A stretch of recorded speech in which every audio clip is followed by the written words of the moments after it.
Former National Enquirer publisher David Pecker was on the witness stand at Donald Trump's criminal hush money trial for the fourth and final day on Friday.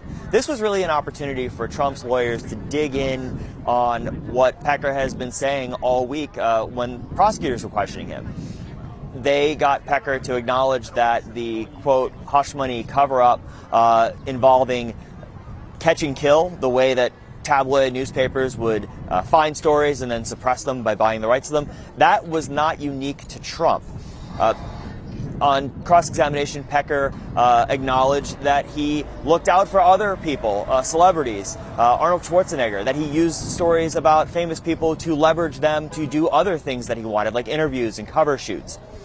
But when prosecutors had a chance to question Pecker again, they elicited testimony from him that this was the only time the National Enquirer had ever worked on behalf of a political candidate, a presidential candidate.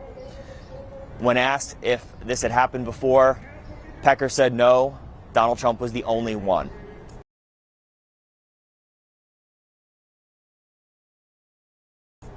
We also heard from Rona Graff, who is the longtime executive assistant for Donald Trump. She testified for about a half hour and talked about how contacts for two of the women at the heart of this case, former Playboy model Karen McDougal and porn actor Stormy Daniels, were in the contact system, the Outlook contacts for the Trump organization. She also talked about one time she recalled seeing Stormy Daniels at Trump Tower.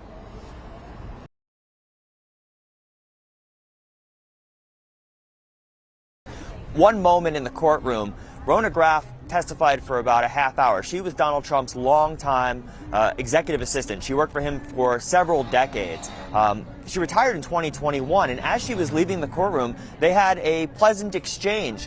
He reached his hand, they stood up, reached his hand out, and they spoke for maybe 15, 20 seconds before she was ushered out of the courtroom.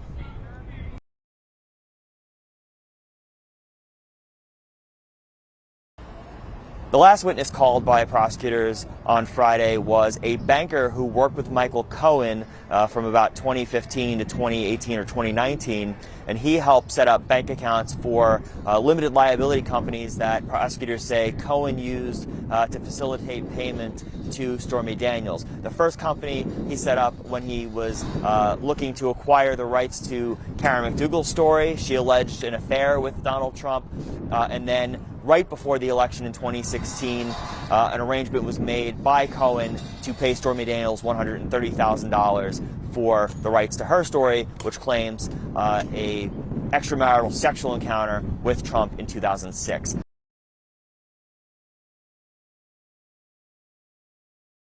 The trial will resume on Tuesday. Monday is an off day, and it is a busy day. Donald Trump, in addition to hearing more testimony in court, will be the subject of another hearing where prosecutors allege he has violated his gag order 4 more times. He has the weekend and Monday, and then he's back in court on Tuesday.